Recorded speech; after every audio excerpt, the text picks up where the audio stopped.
This podcast episode was made possible in part with support from Sacred Rights, a project funded by the Henry Luce Foundation and the E. Rhodes and Leona B. Carpenter Foundation and hosted by Northeastern University. Sacred Rights is a project that supports public scholarship on religion and provides resources and networks for scholars of religion committed to translating the significance of their research to a broader audience.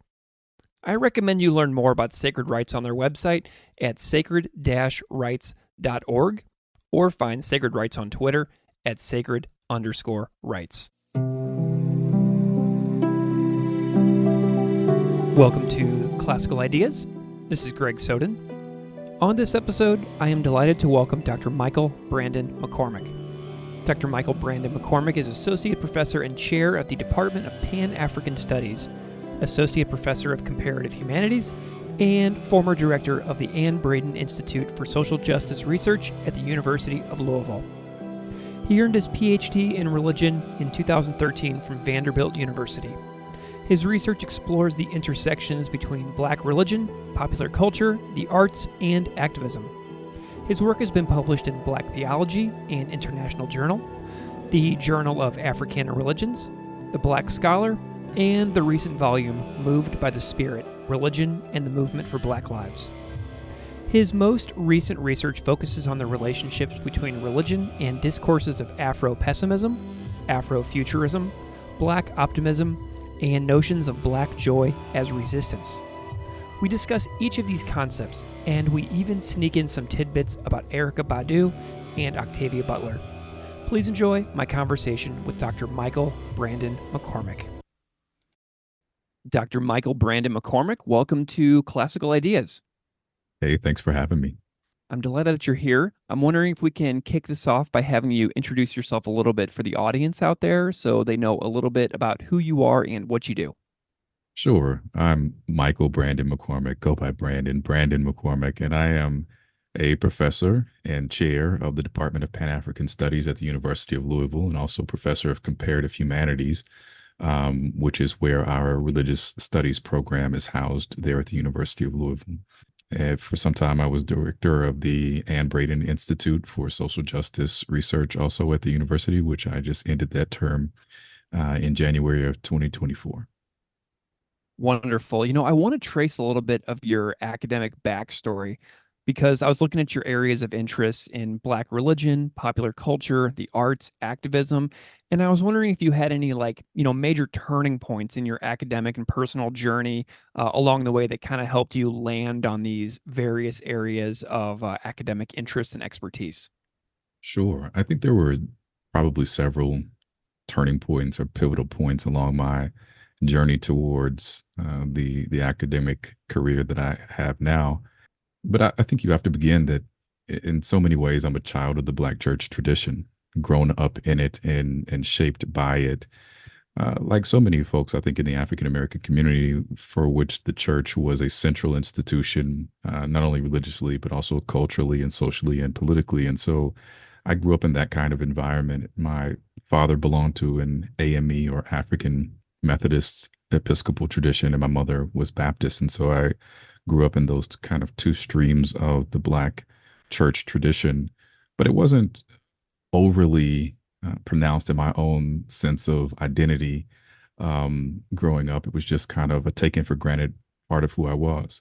It wasn't really until I got to undergraduate studies at college, interestingly enough, at the University of Louisville, which is my alma mater, which is where I'm back teaching again, that I started taking classes in Black Studies or Pan-African Studies, the department of which I am now the chair.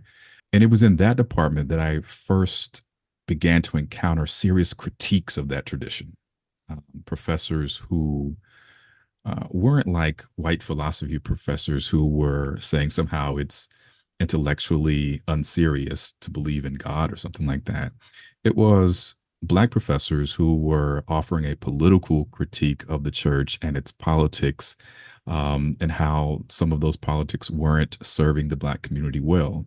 And then I really had to pause and step back and really think about the tradition in which I was a part of and think more critically about it. And so I got interested in those questions. I think in the year 2000, it became another pivotal point, and that was that there was just an array of police shootings that were in the surrounding area of Cincinnati and then started to come closer home to Louisville. And the response of some of the clergy members to those police shootings were at significant variance to the responses of intellectuals and activists.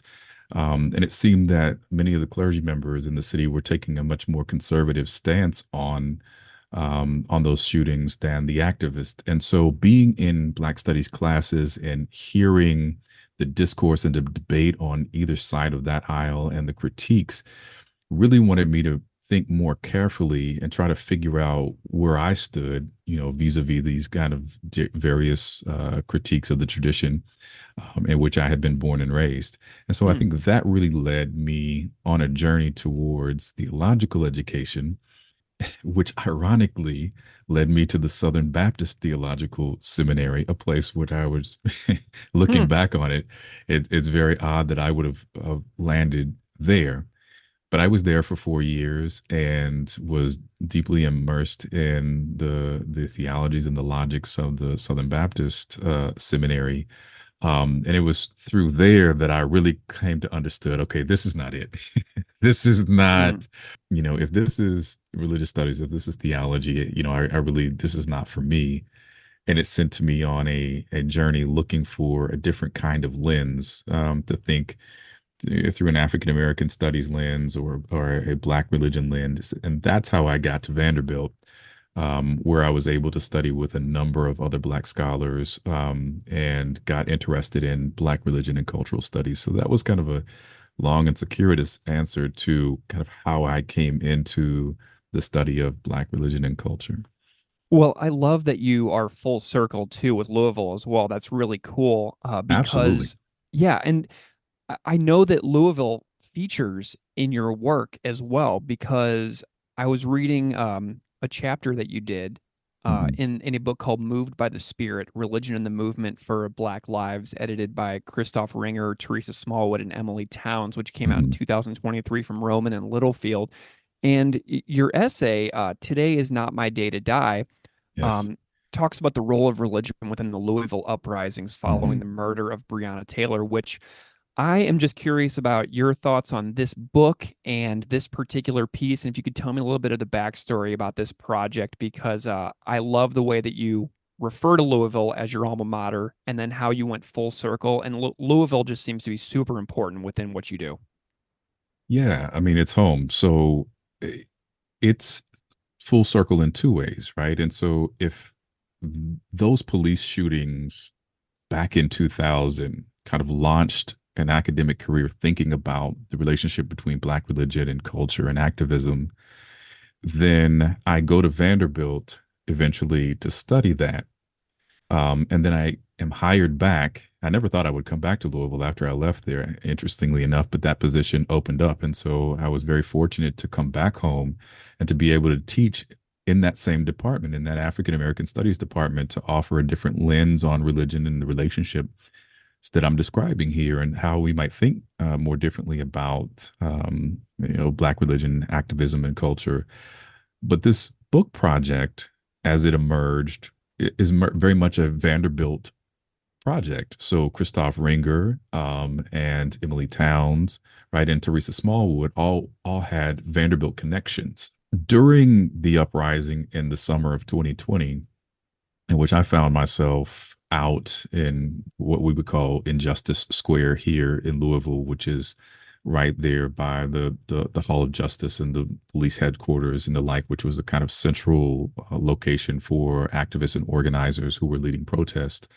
And it sometimes would live stream from there and sometimes would just, be engaged with the folks out there. And people knew that. And they were reaching out to me, like, what's going on in Louisville? Could you tell us more about Louisville? And so I would ended up in a number of these kinds of conversations with podcasts and other things. But this book project was emerging because Louisville was just one instance of so many other places where these same kinds of things were happening. And Mm. right recently, before 2020, and then in 2020, and then in the years following. And so it made sense to the editors to create an edited volume that was trying to capture that interface between Black religion and the movement for Black lives, or just, activism and protest around these kinds of instances of anti-Black violence and death, whether it was state sponsored or vigilante. And so they invited me to contribute to that volume, and I was very happy to do so. Mm. Yeah, I'd love to know a little bit about some of the examples of the ways you saw religion hearing in those Louisville uprisings specifically. Do any like major examples of the role of religion in that particular event spring to mind?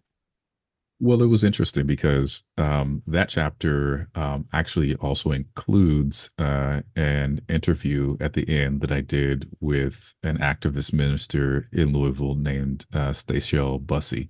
Mm. And Stachel, just a really dynamic individual. But I thought it was really interesting and important to interview her because she is not the typical example of what you might think when you think about the relationship between religion and social movement in Black community. But before, it had been examples like, Dr. King and these stalwart Black ministers and pastors of gravitas, right? Who were Black and male and educated and these kinds of things, leading the movements.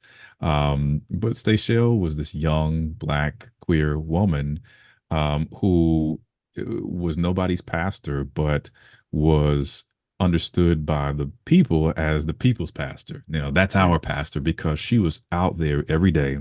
She was connecting with the folks. She was helping people to get resources and food and medication.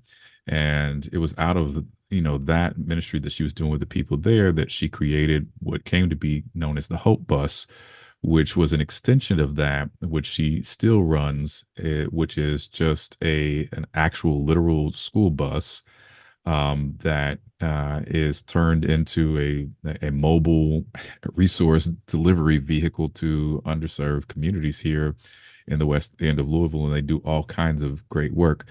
But I would see Seychelles out, protesting and marching with the folks all the time. And so I wanted to sit down with her and talk to her about what she was seeing, what she was experiencing there in that chapter. And so the back end really features her work because I think she was so important to what was going on.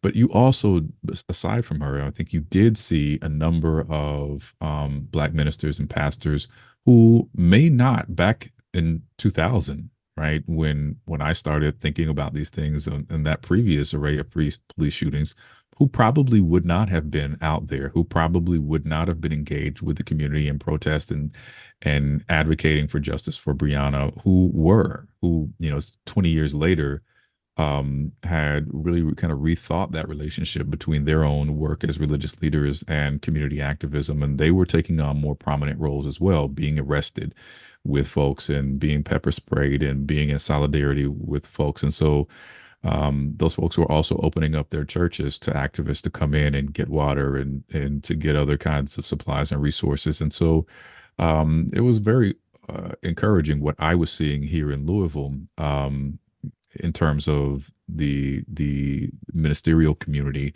but also just the way that average everyday folks who were religious or spiritual or questioning were out and engaged, and during kind of downtime we're engaging in religious practices or conversations and kind of rethinking the way that their own faith commitments were informing how they showed up in that work. Awesome. Well, I love that Stachel Bussey got credited as a co-author on that piece too. It's really cool that Absolutely. you two were able to do that. And that book was a really cool collection, Moved by the Spirit, Religion and the Movement for Black Lives. I just wanted to remind listeners of the title of that if they want to go and search it out. And I'll put a link to the Roman and Littlefield connection in the show notes of this episode for listeners to find easily. So let's chat about another piece because I want to move into a little bit of the stuff that you've been doing a little more recently.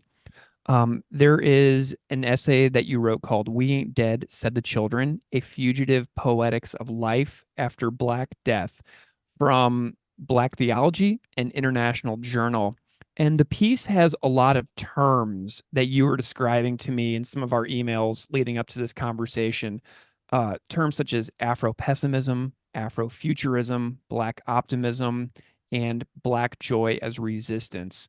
And I know that this is a huge question, but I would love to know a little bit about each of these terms and have you just kind of break them down for me. It is huge. Yeah, So whole discourses, whole courses, probably taught on each of these terms. Think about it. I mean, just even in the light of the conversation that we've been having about summer 2020 really being a flashpoint of a moment where we were seeing in real time so much Black death during the pandemic, right? And so we were seeing heightened Black death for people who had pre-existing conditions, who were just dying of COVID in disproportionate numbers, people of color. But we also saw in that moment a number of police shootings, vigilante killings that were captured on video. They were circulated endlessly on the internet and on social media, and so there was just this mood of heaviness yeah, around anti-Black violence and death. And so folks just really sitting with that and trying to make sense of all of this Black death and dying. And so when you start talking about things like Afro-pessimism, that's a big, theoretical and philosophical term, but really for scholars trying to come to terms with the persistence and pervasiveness of anti-Black violence and death. How do we understand so much Black violence and death? How do we understand so much state-sponsored and police killing of innocent Black people? Is there something about the way in which the social world is structured, Afro-pessimists would ask, that not only leads to or encourages, but perhaps even demands, right, anti-Black violence and death to keep the social order functioning, right?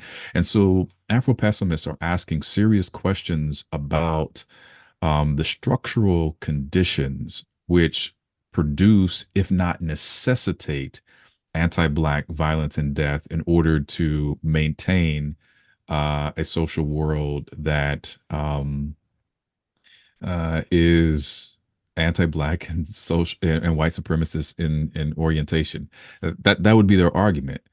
You saw, I think, a lot of uh, activists and other folks reading that material during that time, and in some ways being deeply persuaded by it to help understand the levels of violence and death that they were seeing in real time.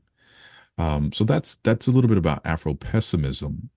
When you start talking about Afro-futurism, on the other hand, or Black optimism, and we could kind of take those together. So maybe sure. it's better to say Black optimism before we say Afro-futurism.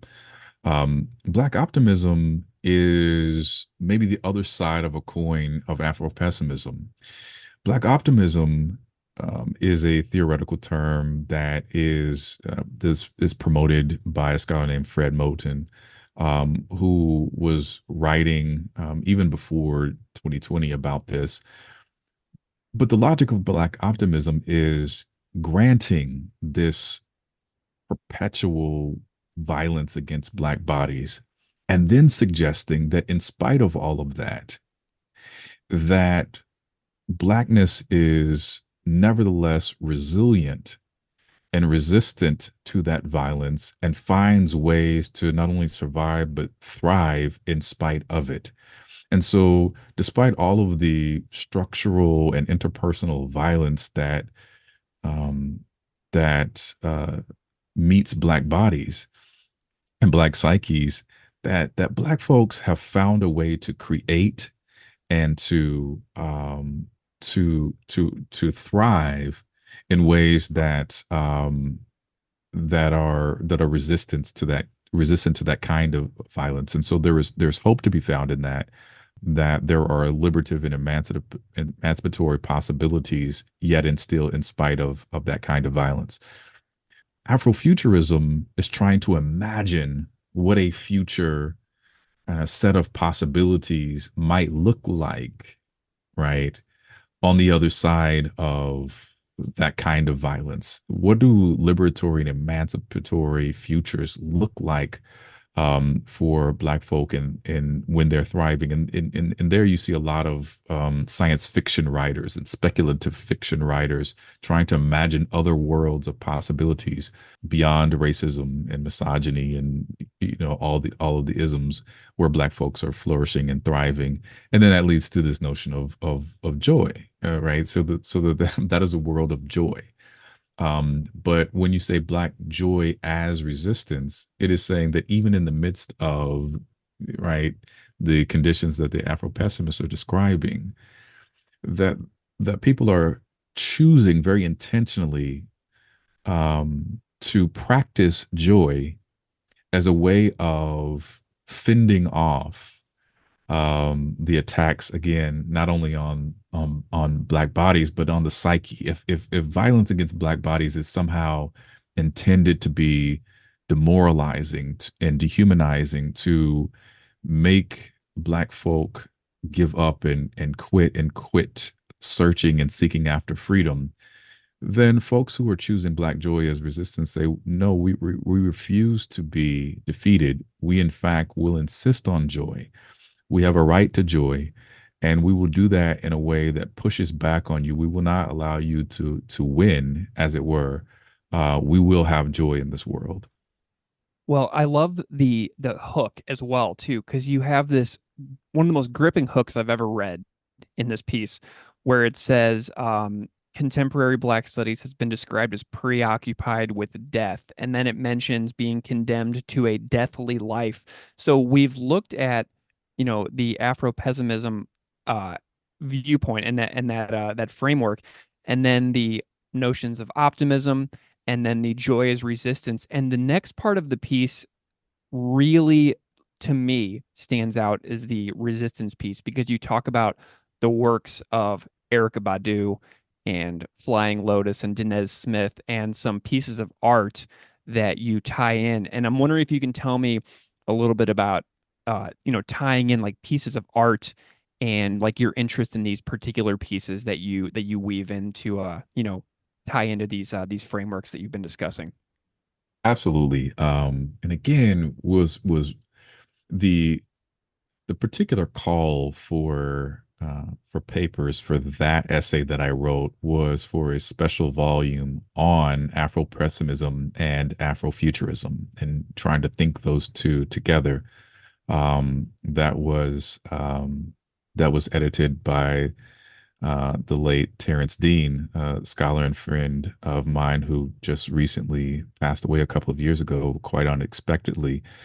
But when Terrence had reached out and asked me to write that piece, I was very excited to do so because I really wanted to think about that nexus. And one of the things that the Afro pessimists, as they are talking about anti-Black violence and death, that they this is where this preoccupation with death comes from when we talk about when that opening line, which actually came from a feminist scholar named Jennifer Nash, who was talking about Black feminist scholarship.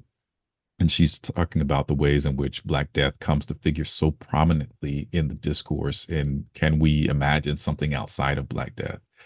But there's ways in which we talk about death so much, um, and that Black people are condemned to a deathly life, which is a life that is lived so near to death that it takes on a quality of death even in the living, right? And that's again these Afro-pessimist notions, that it's like Black people are always already dead or so near to death that life just takes on this quality of death, right? Which is a very sobering, but also kind of dark and pessimistic, way of thinking about one's existence. Um, so we can certainly concede, or I would certainly concede with Afro pessimists that oftentimes through the lens of a white dominated gaze, that blackness is deathly, right? That is, it's Hmm. imagined as deathly. But that's, to use Ava DuVernay's words, when they see us. But how do we see us, right? Do we imagine ourselves as living that kind of deathly life? And so that line from Erica Badu's song "The Healer" really came to me when she says, "We ain't dead," said the children don't believe it. Right? That's the full line. And but she had sang that hook, I think, way back in like 2007. But it became a kind of meditation for me, and a point of departure for thinking about the ways that artists were imagining a kind of fullness of Black life that was rich and creative and vibrant and dynamic, even in the midst of all of these things that were happening and have been happening to, Black people in this country since 1619. But yet we continue to create and produce and thrive and create joy anyway. And so Badu really became the point of departure for that piece. But then I was just also thinking about other artists that echo and amplify that sentiment. Flying Lotus, this hip hop jazz artist who has this video, and in the video, the music video, it begins with these two children who are in a casket. We don't know. We're taken into the scene, and these two children are laying in the front of the church, dead in a casket. We don't know what happened to them. We don't know if they were shot. We don't know if they, we have no idea. Are they related? Are they brother and sister? It's one boy, one girl.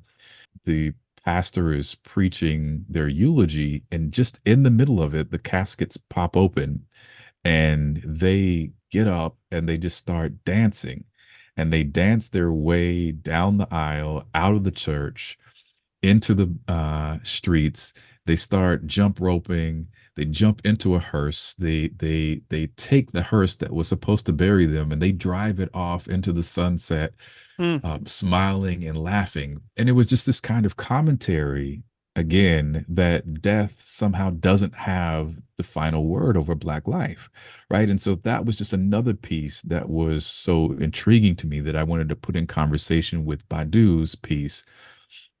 And then Danez Smith, who had this collection of poetry that was entitled "Don't Call Us Dead," right? And so it was a defiant set of poems that he was offering that really was grappling with this tension again between anti-Black violence and death, but also saying, don't call us dead. We live in Mm. spite of this. We thrive in spite of this. There is so much more to Black life than Black death. And so just became a way of thinking with artists and musicians and creatives about how we are fully aware of, all of those forces of violence and death, but we refuse to let it have the last word. And in each of those artistic renderings, religion and spirituality in some way came into figuring into the way in which those artists were rethinking the relationship between Black life and death. There was something about religion and spirituality, right, that offered a different way of making meaning of Black lived experience that that offered something more and in excess of death as the final word. Yeah, I love looking at art as well that imagines alternative possibilities to the world. Like I'm thinking about Who Fears Death by Nnedi Okorafor, or Mhm. Octavia Butler's Parable series, or like Oh, Margaret absolutely. Atwood's like Year of the Flood, Oryx and Crake. I love that kind of stuff. Do you have like a methodology like or a habit in your personal life for like seeking out art that engages with alternative possibilities? It's funny. I mean, I think about method. My method may be a bit more quirky. It may be a bit more occasional. It usually, if I come across a piece of art that just grabs me and arrests me, then I sit with it. I want to meditate on it for a while and think about maybe what we can learn from that piece, um, and then think about other pieces that are related that are telling a similar narrative or story that can offer us some perspective. And so when you mention Octavia Butler, I've certainly loved Butler and written at least three essays on her work in the Parable series, which interestingly enough, as people have noted recently, the Parable of the Sower, which was one of her more popular novels that was written in the 1990s and in the early 90s, but was envisioned as this futuristic piece, but actually began the novel begins in 2024, right? Yeah. And so it's just in July of 2024, which the Parable of the Sower series begins. And so we find ourselves living right now in real time in the world that Octavia Butler was imagining for us back 30 years ago.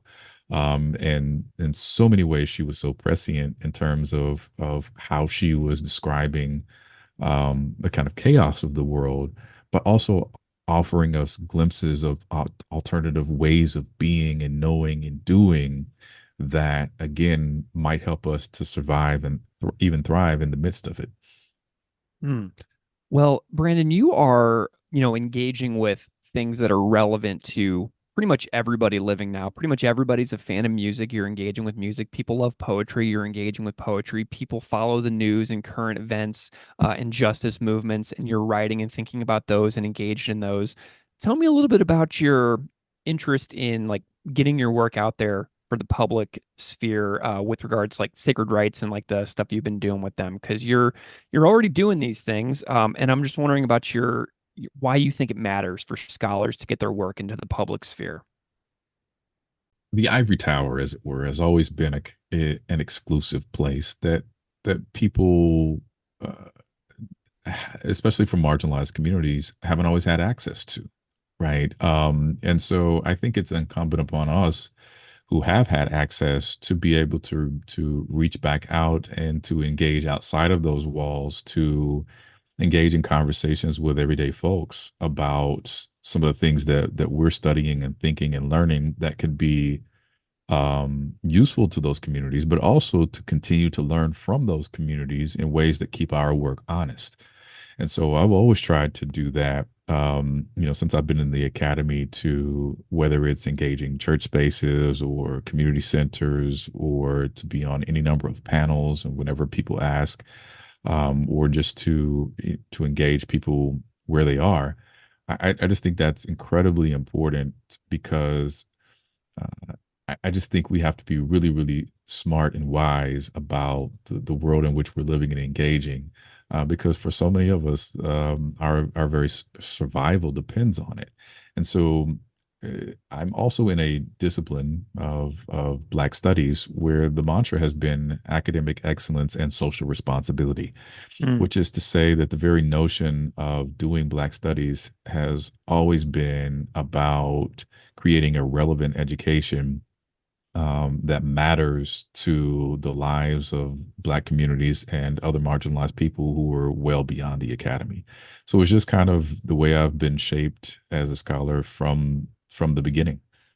yeah. Well, and you just mentioned kind of like the responsibilities of the work that you do to serving the community as well. What kind of risks or like rewards do you see in doing what you do?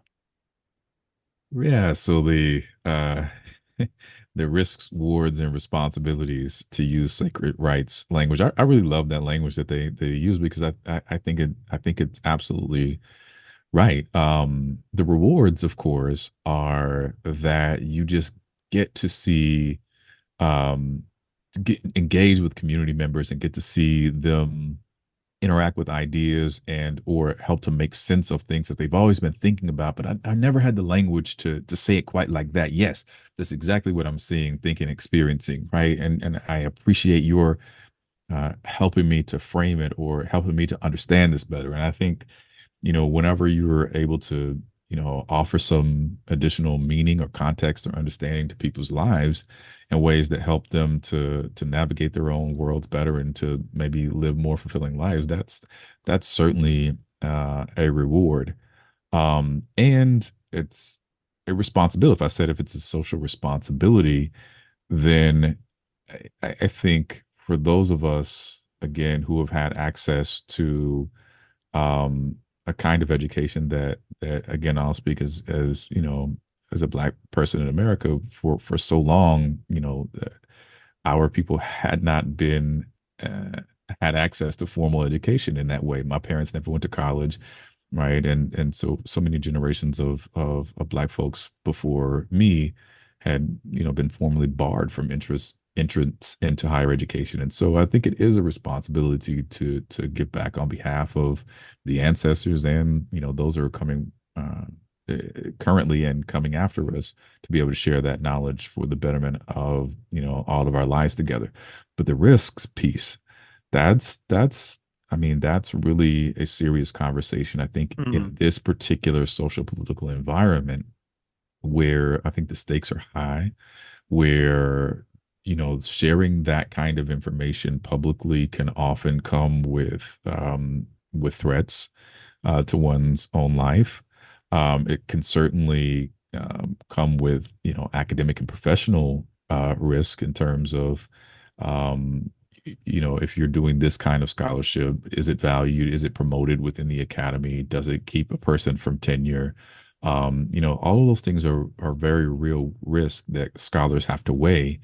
Um, if not in terms of whether they will be public, but certainly how they will be public with their work in ways that still protect themselves from the very real risks, especially because I do religious studies within Black studies.